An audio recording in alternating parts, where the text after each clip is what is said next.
But first, May is Mental Health Awareness Month, and today we are talking about the role of mental health in the workplace. Putting mental health at the center of workplace policies is more important than ever. And joining us today to talk about it is Dan Simons, the co-owner of Founding Farmers Restaurant Group. Welcome to Great Day Washington. Thank you for being here. Thanks for having me. Sure. It's an important cause, and it's something you're passionate about. Tell us about that.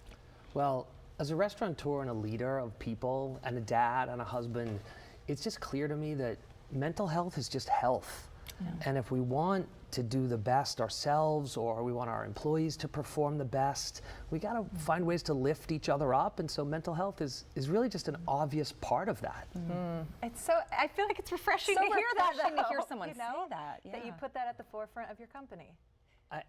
It just seems obvious to me. Yeah. And so culturally, it starts with just normalizing and destigmatizing the conversation. And people are used to, oh, you broke your leg, or you're on crutches. That's easy to talk about. It should also be easy to talk about, to say, I'm struggling with anxiety, or I'm having a rough day today because of what I'm dealing with. And once you normalize it, you really do lift people up.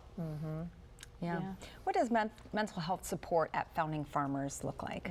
So it starts with affordable access to health insurance, and we have plans as inexpensive as $100 a month, but yet for some people that's still out of reach. So our employees have free access to licensed psychologists via text message and video appointments for the employee and their direct family members. So that's just one of a slew of benefits where they really have like tactical access to experts who can help them deal with whatever's going on. Yeah. So is that more for the individual side, but you also have the team building aspect of it, making sure the team's good. How do you build that, make sure their well-being is taken care of? Well, it starts with conversations like this. You just look someone in the eye, and instead of before we talk about today's work, we talk about how are you? And when you look people in the eye and you're at work, but you ask them how they really are, and you pause for a moment to let them really answer, just that is different than a lot of workplaces. So that's what it feels like culturally, of bring your whole self to work. You know that? Leave your problems at the door. And I was trained in the workplace like that. It was always stupid. It's stupid today. It's like asking someone to, leave your left arm at the door and come work. You bring your whole self to work, and so we embrace that. Yeah. Once again, so refreshing to hear.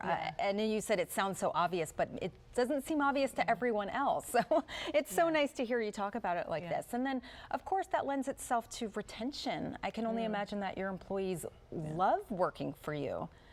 We're fortunate, I think, to have built this culture and sustain this kind of culture. So I have employees that have been with us from 16 years ago when we opened the first Founding Farmers on Pennsylvania Avenue. We have people that have been here the whole time, people that grow with us through different stages of life. A lot of people struggle with anxiety or the repercussions of a divorce or whatever phase they go through, and they quit or lose their job and they have to transition. We try to keep people with us through those transitions by supporting them. So we have a team that has been together for a long time, and then we add new people to it and they stay. Was this part of your philosophy from the beginning, or was it as you were working in a team and life was happening that you realized this really needed to be woven into the fabric of your company? From the beginning, I was really lucky. The way my parents raised us, I just learned, talk about how you feel and ask for what you need and help each other. And then when I became a manager, I just saw that, why don't we just do this for people at work? So I think I was fortunate to learn it. And then I learned that apparently it's a point of difference in business and it's a strategy. But I don't do it to compete. My hope is to sort of lift up the whole business community and share this message. Right, this is a model. And I learned a few years ago, I got a concussion, and it was a really pretty traumatic injury. And so I saw the aftermath, physical, mental, that comes with a brain injury like that.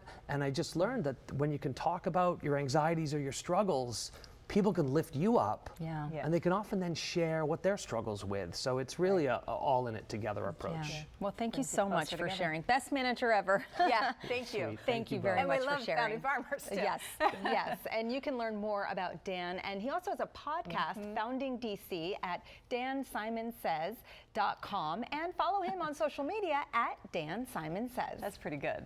I like you. that.